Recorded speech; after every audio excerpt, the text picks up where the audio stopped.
Hello and welcome to Talking Tudors, a fortnightly podcast about the ever-fascinating Tudor dynasty. My name is Natalie Grueninger and I'll be your host and guide on this journey through 16th century England. Are you ready to step through the veil of time into the dazzling and dangerous world of the Tudor court? Without further ado, it's time to talk Tudors.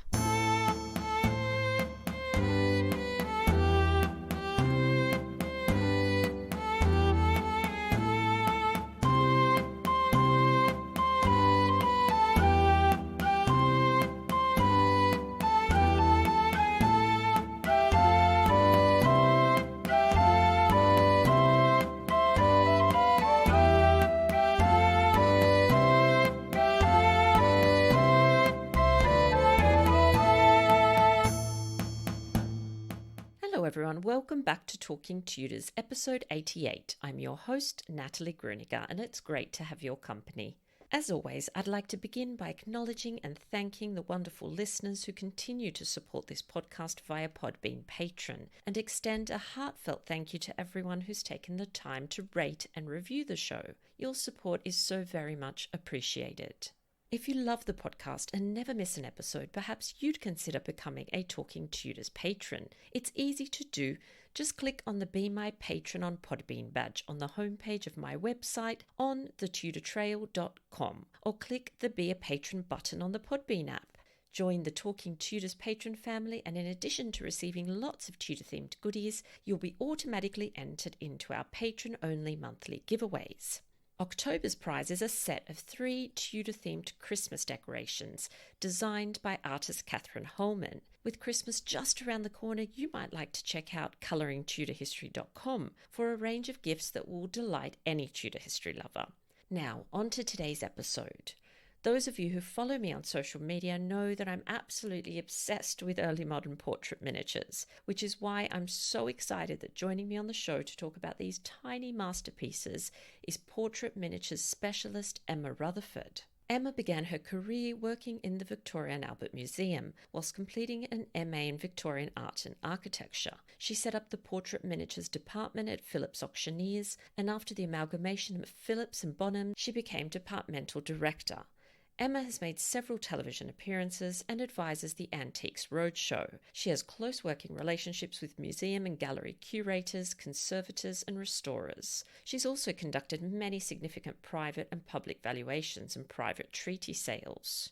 Emma has written numerous articles for magazines and national newspapers, and has also curated and co-curated many exhibitions of portrait miniatures at the Philip Mould Gallery, including Secret Faces and Jewel in the Hand, early portrait miniatures from private and noble collections. Among her significant discoveries, she recently uncovered a lost portrait miniature of Charles Dickens, now at the Charles Dickens Museum. My conversation with Emma straight after this short musical break. Today, I have a very special treat for you. The song you're about to hear is called Talk to the Ghosts, and it's from the new musical Berlin. The music and lyrics are by the very talented Jessy Tomsko, and the song is performed by Janie Brucey of Broadway's Jagged Little Pill. The song is written from the perspective of Catherine of Aragon in her final days. To find out more about this fantastic new musical, head to Instagram and search Berlin Musical. Cold nights on the moor, cold feet on the floor, and the winter's creeping in. My heart's heavy and sore, just silence at the door. You can hear the dropping of a pin, and the snow fell this morning. I felt it settle in my bones. Where a fire once was roaring, the cold has found a home. All I can do at best and most is talk to the ghosts in my head. One day I'll let them out and they'll surround me in the garden, in the hallway, at the foot of my bed. Such fine company they'll be. children at last upon my knee, till I'm the one remaining casualty of this war. It's another night on the moor.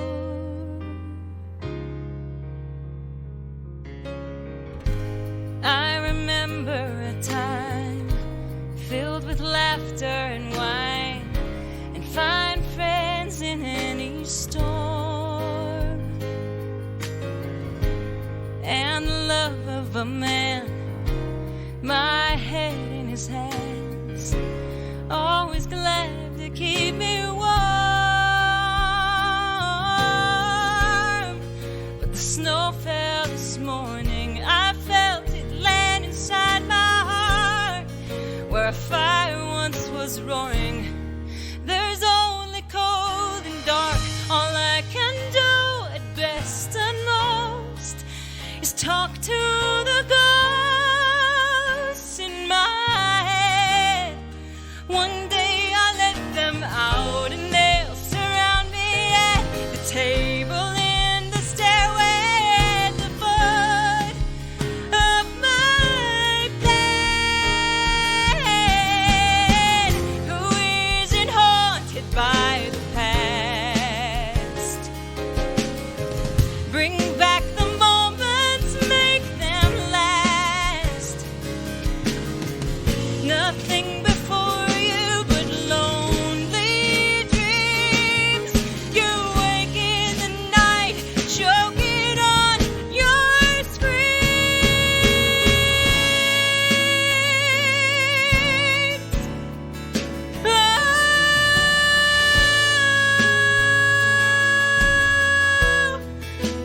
All I can do at best and most is talk to the ghosts in my head. One day I'll let them out and they'll surround me in the corners, dark and empty, at the foot of my bed. What fine company I lay to rest, my children here upon my breast. Now I'm the only casualty that's left in this war. It's another night on the moor.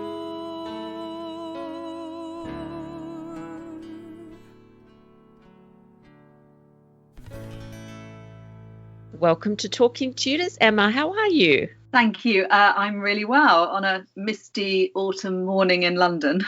Oh, beautiful, beautiful. I thought a good place to start would be you just introducing yourself to our listeners and just telling us a little bit about your background. Sure, yeah. So my name's Emma Rutherford and my background is mainly in art history with some history thrown in. So at university I studied art history, and then I went to Royal Holloway and did a master's in Victorian art and architecture, so quite far away from the Tudors.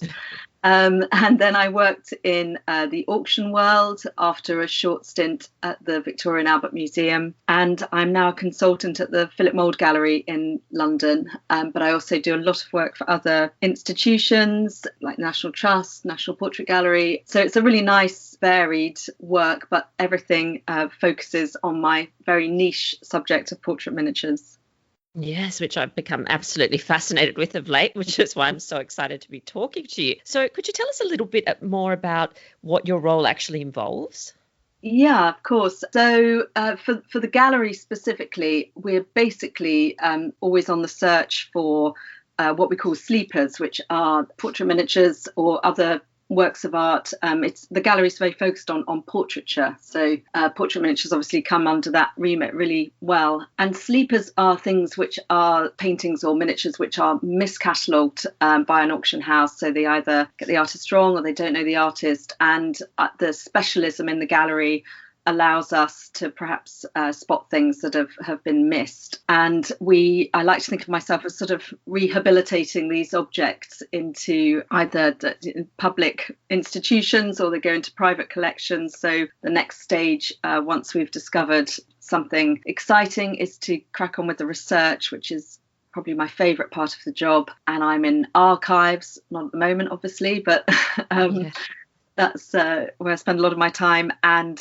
I'm researching, I'm cataloguing, and then eventually, hopefully, we've got something, a portrait miniature, which has perhaps lost its identity, ready to be represented for sale, ultimately. Fantastic. Sounds like, a really interesting and varied job, definitely. We've mentioned this sort of term, portrait miniatures, and I'm sure people listening have heard that term used before. But what exactly is meant by this, Emma? So portrait miniatures are often thought of as just sort of small variations of an oil painting, like an oil painting which has been shrunk to a portable size. But in fact, they've got a very, very specific history of their own. And the first sort of myth to bust, as it were, is the fact that the word miniature originally didn't refer to their size. It referred to the Latin word miniare, which means to colour with red lead. This goes back to their history, which is connected with manuscript illumination. So portrait miniatures evolved from the manuscript, and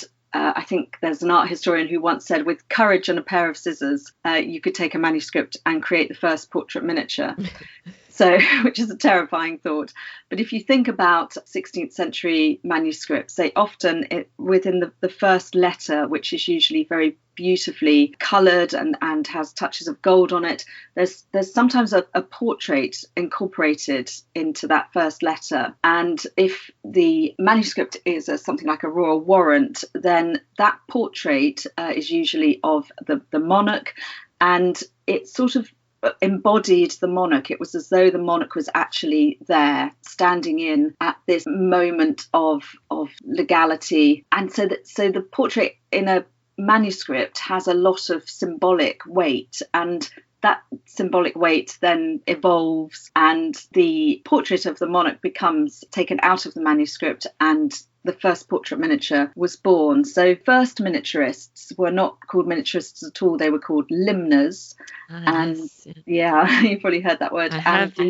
And the miniatures, the miniaturists were called limners, and the miniatures were called limnings. And this word limning derives from the word illuminata, to give light. And of course, you have illuminated manuscripts. And I always think it's a really beautiful way of describing these wonderful images, which are normally, again, a bit like miniatures, quite secretive. They're in books, so you have to sort of search for them, open the books, and you get that scale as well. So the first miniatures are painted on vellum, and they use exactly the same materials as illuminated manuscripts or early books. Yeah, and as you're speaking, I'm flashing in my mind the different portraits that I've seen of obviously the Tudor monarchs done beautifully in those illuminated manuscripts as well. Yeah. Did these first appear during the 16th century, or are they a little bit earlier than that? Funnily enough, I worked out recently that they're almost exactly 500 years old, because they first appear in the 1520s, and the earliest miniaturists are painted by two Netherlandish artists. In this country, in Britain, we had an artist called Lucas Hornbolt, and in France, the artist John Clouet. And they started sort of simultaneously, really, in England and France. So it depends whether you're British or French. You take your side. But it's interesting that the earliest miniatures really are of Henry VIII and his counterpart in France, Francis I. And they started using their artists, both of whom were involved with manuscript illumination, to present these standalone portraits of themselves. And so what was their purpose to begin with? Their purpose is really on a sort of fundamental level to kind of reveal or conceal loyalty, which sounds like two things happening at once, which are complete opposites. But their uses in the very beginning were to as a real sort of show of power. So these fantastically valuable, carefully painted portraits of the monarch really revealed how they could capture the very best artistic ability in Europe. And then these miniatures would be exchanged between the two countries in a sort of power play. So they start at the very, very heart of the court. I was thinking about how I very first got interested in portrait miniatures, and I remember my parents taking me to Hever Castle when I was about 10 years old, and they had on display a miniature of Anne Boleyn, and I've no idea now whether that was an original or not, but it got me thinking. I was so into my history as a child, and it got me thinking, gosh, Henry VIII actually held this in his hands. Yeah.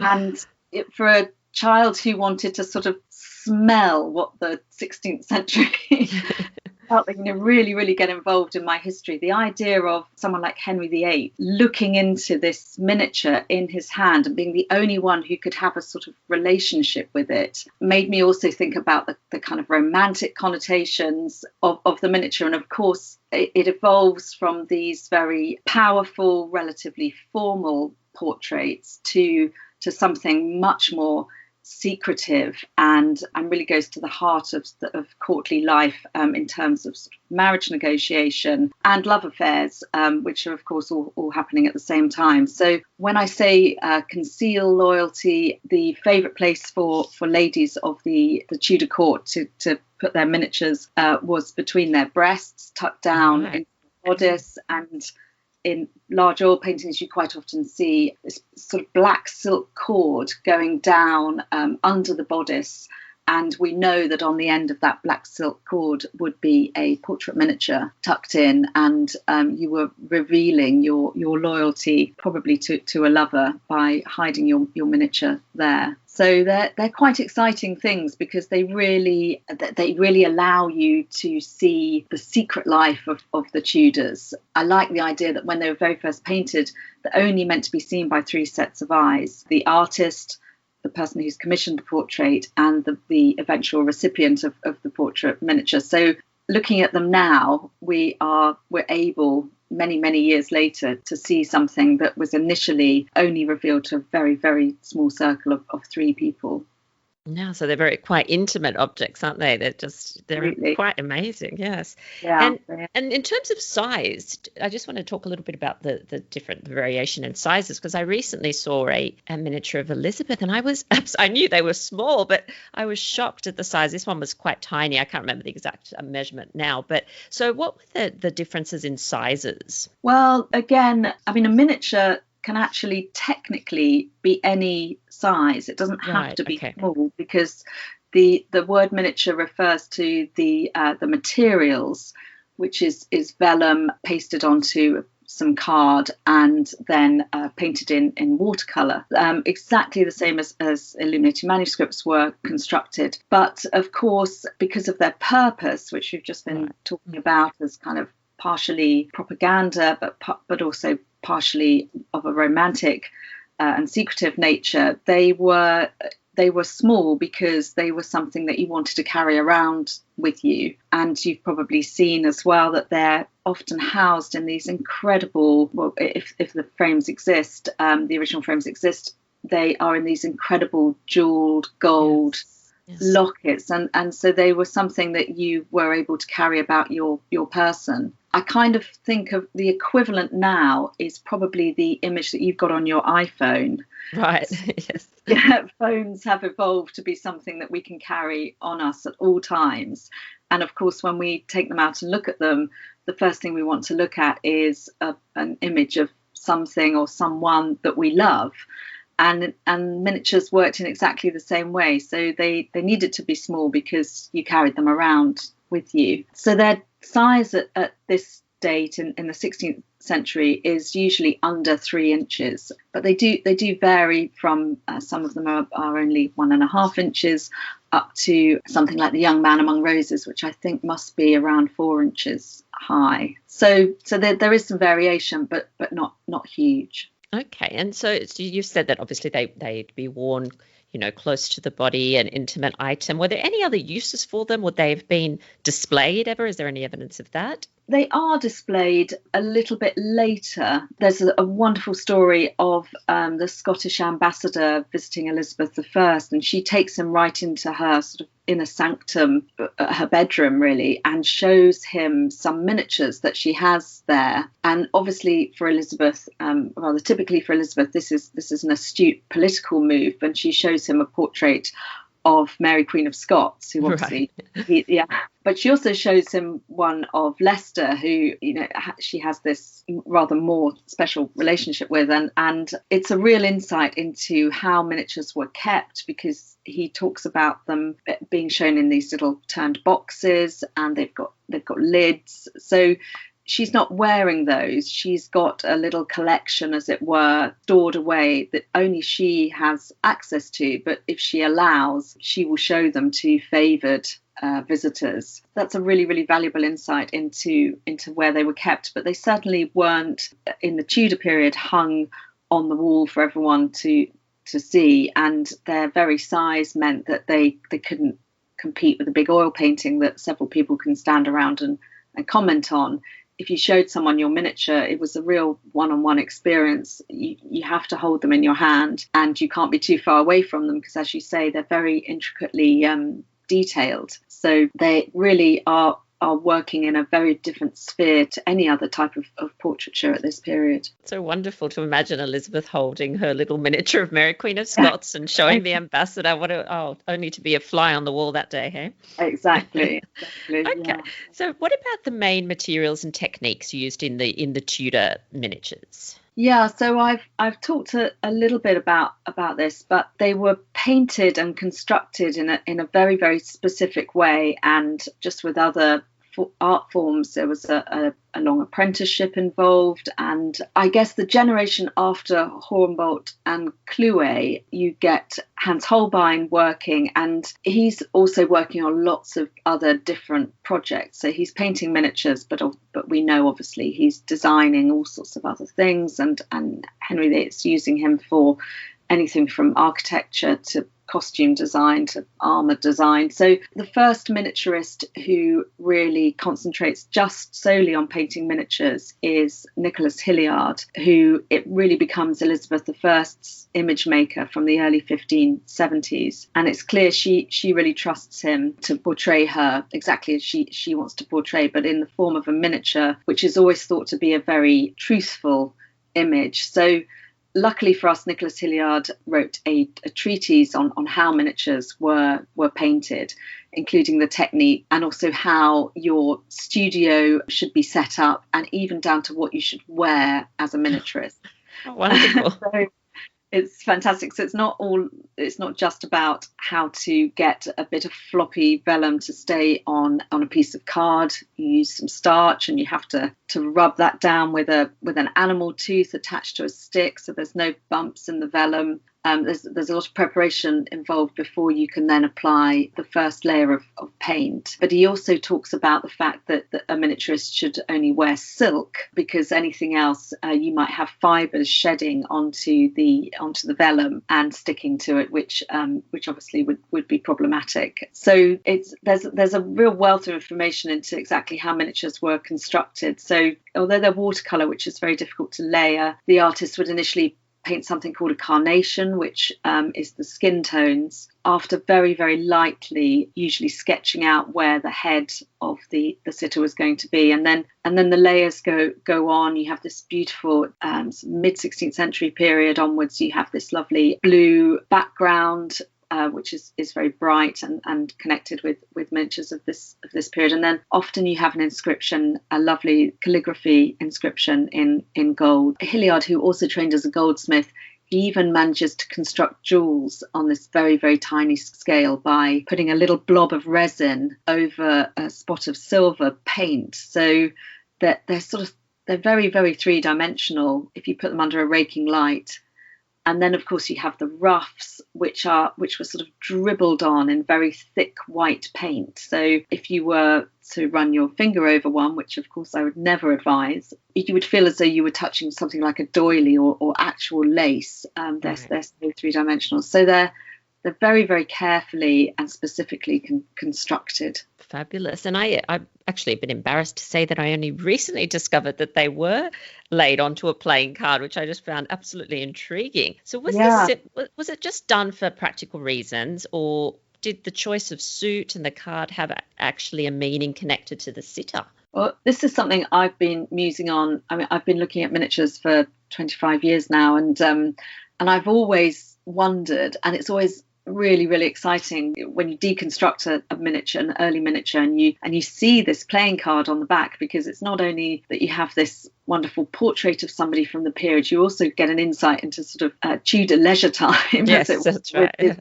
This playing card on the back. So I've always thought, and so have many of my fellow art historians, whether there's a connection. And bizarrely, literally about a week ago, somebody published an article, German art historian called Karin Leonard, in the British Art Studies Journal, which is online at the Paul Mellon Centre, on this exact point, whether there's a correspondence between these playing cards and who was portrayed on the miniature on the front. And she has discovered, by looking at lots and lots of miniatures, that there is a consistent pattern very, very early on. In fact, rather wonderfully, she calls her article Game of Thrones, because you can imagine the miniaturist having almost a bit of a secret joke to themselves, like they've got this deck of playing cards.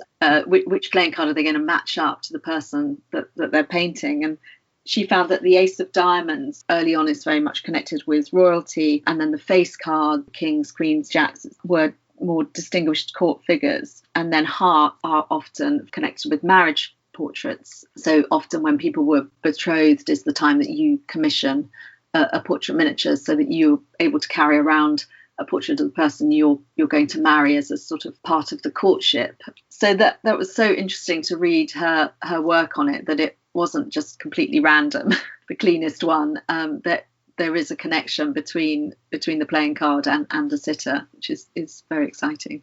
It is. I love it. It's like a secret language embedded there. Exactly. Which, of course, they're full of anyway. But absolutely, yeah. Get this additional insight, which is just brilliant. I'm just thinking it's just astounding the work those artists did. So do we know roughly how long a miniature took to complete, and were they actually painted from life? Yeah, so that I think for me, one of the really, really exciting things is that Hilliard onward and Holbein really it absolutely insisted that miniatures were always painted from life. So when I was talking about Hilliard's treatise, in that is a fantastic passage where he talks about meeting Elizabeth and her instructions to him that she doesn't want very much shadow. They're in a garden outside, so they're probably somewhere like Hampton Court. And it's just a fascinating insight into the fact that these miniaturists had access to the very, very inner sanctum of the royal court. But you also obviously get this very exciting idea that miniatures are not just copies of oil paintings. There is this strong tradition of having the sitter there, and we don't know exactly how many sittings. It's somewhere between 3 and 6 sittings, and in terms of expense, it's quite hard to find out, because you had the expense of the portrait miniature, but then you also had the expense of getting a jewelled frame made to enclose it. And if Elizabeth gave you her portrait miniature, which of course you would have been hugely honoured to receive a miniature of her, and it would have also had these sort of intimate connotations as well as it being an extremely important gift, but then you would have to commission a jewelled case to match the gift, right, and yes. sort of reciprocal sort of thank you to her. So it's a little bit of a mystery, but we do know that the sitters were there. We know that they got, to stop them from getting bored, Hilliard would have some soft music playing, and so you sort of imagine this sort of lutist in the corner. Oh, it's wonderful. I think I need to read the treatise now, because it sounds incredible. It's fantastic. His ego also comes through rather strongly, but that's all part of the fun. Now, You've mentioned Hilliard, obviously, a few times. So who were the other most sought after miniaturists of the day? So I've also mentioned Holbein, who of course is incredibly important, and his portrait miniatures are just amazing, absolutely incredible. I'd always loved his drawings growing up. Again, they felt like a real insight into the real people of the court, rather than these sort of formal, slightly removed oil paintings. But his miniatures are just absolutely exquisite, very, very exciting. So there's this very, very interesting name which comes up, which is Lavina Teerlink, who was a female artist who starts working in the very last year of Henry VIII's reign, and then goes through and works for Edward, Mary and Elizabeth. So she works for 4 Tudor monarchs, and she's documented as giving New Year's gifts to Elizabeth. She's paid the same as Holbein, which is amazing. Wow. And she's a gentlewoman to Elizabeth, but she's also, her father, Simon Benning, was a very famous manuscript illuminator. And so she's obviously been trained by him. And so we know that she painted miniatures. And it's quite hard to connect the name with miniatures that actually exist. But there's a group of miniatures which have a very, very similar technique, which we think are by her. But it's really it's wonderful to think of a female artist producing miniatures at the same time. But it's a very small group of artists. So Hilliard trains up an artist called Isaac Oliver, who has a son called Peter Oliver. And so really you have Teerlink, Hilliard, and then the 2 Olivers dominating this relatively small art form in all ways at the time. So it sounds obviously quite exclusive. So is this only something that obviously the nobility and royalty of the time could afford, or were other people's commissioning miniatures as well? Well, again, this is a really interesting and exciting aspect for me about miniatures. I mean, certainly they were very, very important and central to court life, and they certainly start very much at the centre of the court in England with Henry VIII. But Hilliard, despite all his big ego and his big claims, was always in financial difficulty. So very, very excitingly, he also took commissions from the more ordinary folk of London. So you do get fantastic miniatures of merchants and their wives, of Hilliard's own wife. And that's another wonderful insight into Tudor life, that you get these very intimate portraits of more ordinary people. In some respects, miniatures they cover quite a wide demographic, but in other respects, they're very, very much central to the royal court. And Emma, I don't know if you can answer this sort of off the top of your head, but with artists like Holbein and other court artists, were they paid a salary and they just did the work, whatever work was required of them, or were they paid for each separate piece of art that they produced? I'm not 100% sure about this, but certainly they were given a sort of royal payment per annum. And I would imagine that there was an agreement that they would produce a certain number. We know that they were very much in demand and often behind on their commissions, but I don't think it necessarily stopped them from being able to take on other work outside the court. And what is your favourite 16th century miniature? Ooh. It's a tricky one, isn't there? So many incredible ones. That is tricky. So I would say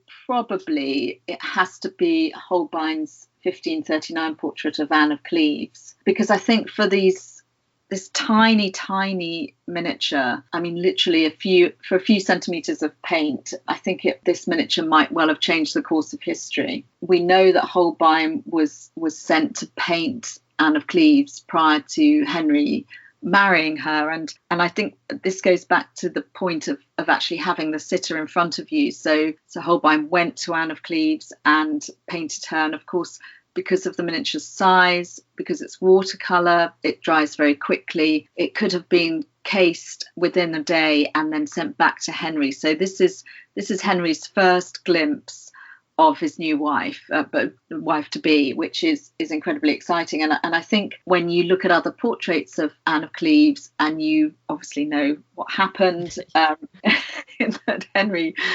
very quickly realised that this marriage was not going to be a success on any level. You realise how important this tiny little portrait was in the decision making of Henry. And Holbein has really captured Anne's features perfectly and accurately, but he's done a few clever things. He's he's framed her slightly wider face in a headdress, and she's looking straight out at Henry, at the viewer, with her slightly sleepy eyes, but the headdress has very much sort of framed her face rather beautifully and slightly flattened her nose, which we know was quite sort of bulbous.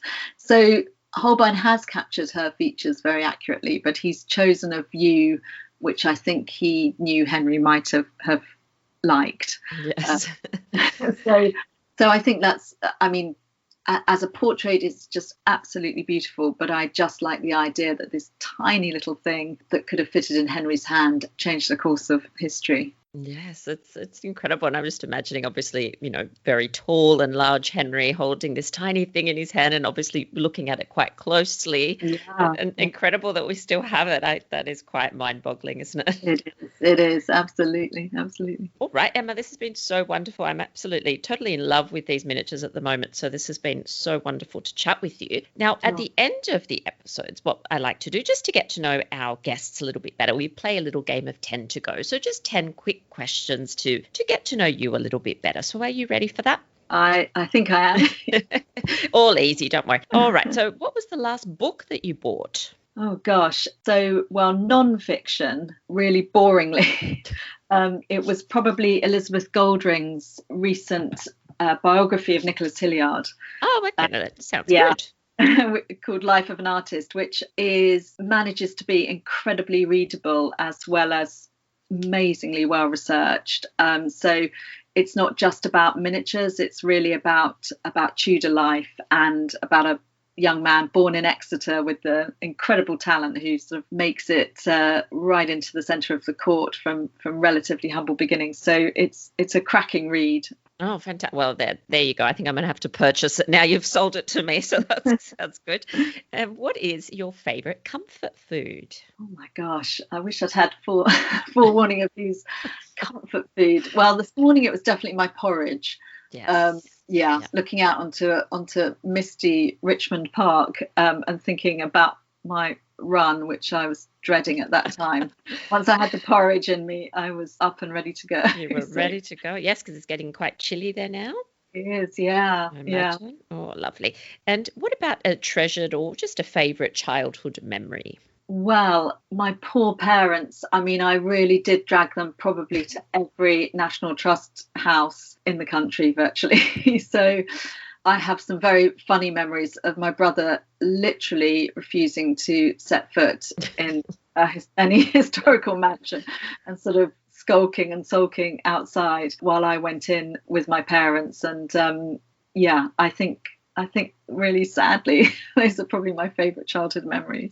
Oh, no, I love that, because normally people say that their parents dragged them around to all the properties. That's what people. And I love that it was you dragging your parents. That's fantastic.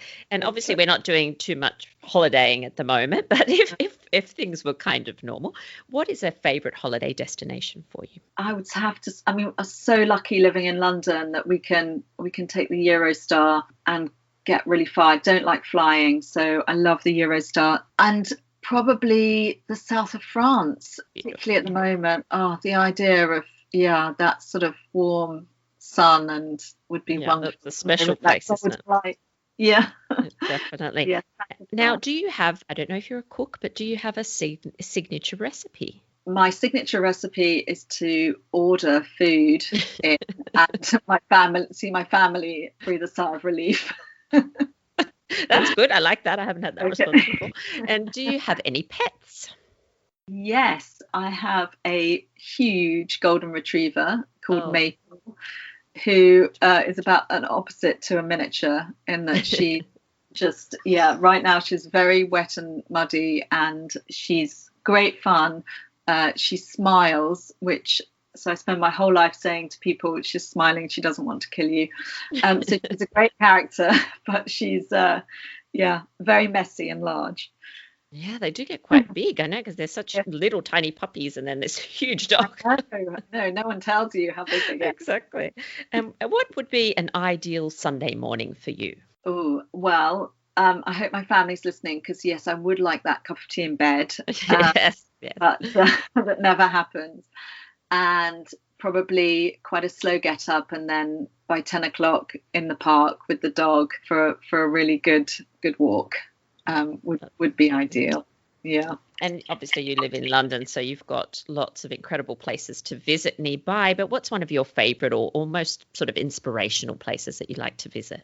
I do love the Wallace collection in London, because obviously that's a house where the treasures have sort of never left. So it's like a very fancy Miss Havisham type scenario, lots of gilding, and they were great. The Hertford family were great Francophiles, so they have an incredible collection of French portrait miniatures with a few English gems in there as well. But it just feels like stepping into just a really grand house where they had fantastic parties, but there's also all these incredible treasures around, and a very good cafe as well.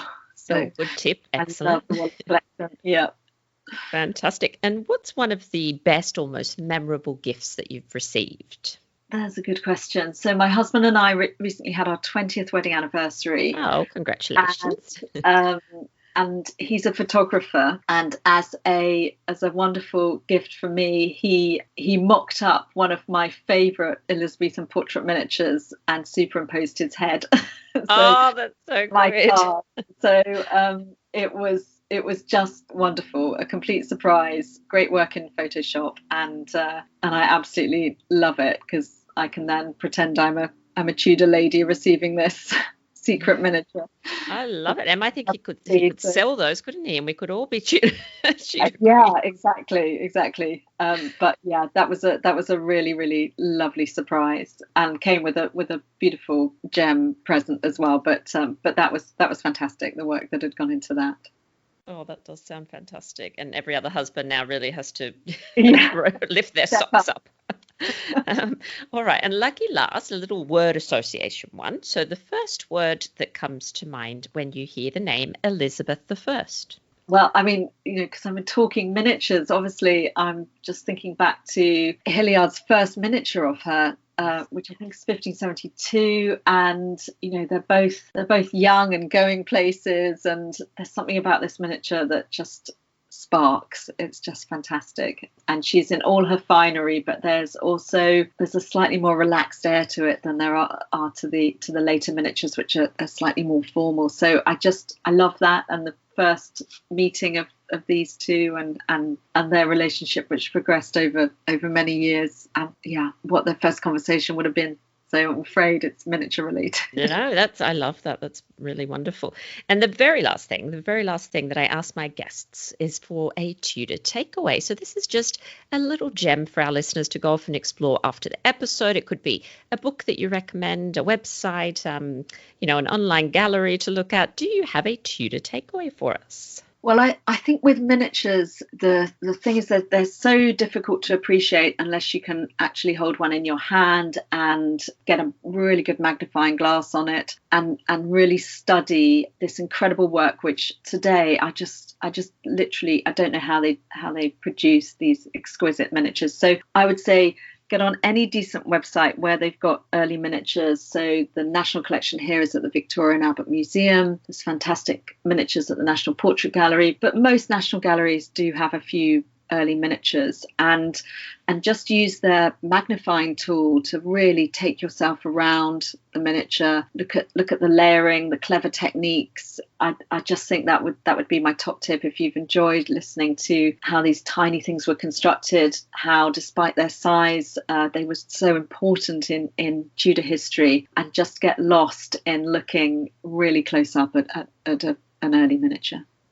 Which is exactly what I'm going to do after this episode, because I'm just obsessed with them at the moment. Emma, thank you so much. It's been such a pleasure talking to you. Very fun and very informative. And I really appreciate you taking the time to talk Tudors with me. No problem. It's been great fun anytime. I love talking miniatures, particularly Tudor miniatures. Well, that brings us to the end of this episode of Talking Tudors. Thank you so much for joining us. I absolutely love to hear from listeners, so if you have any comments or suggestions or just want to say hi, please get in touch with me via my website www.onthetudortrail.com, where you'll also find show notes for today's episode. If you've enjoyed the show, please share the podcast with friends and family, and don't forget to subscribe, rate and review. I also invite you to join our Talking Tudors podcast group on Facebook, where you can interact with other Tudor history lovers and hear all the behind-the-scenes news. You'll also find me on Twitter. My handle is On the Tudor Trail, and on Instagram as The Most Happy 78. It's time now for us to re-enter the modern world. As always, I look forward to talking Tudors with you again very soon.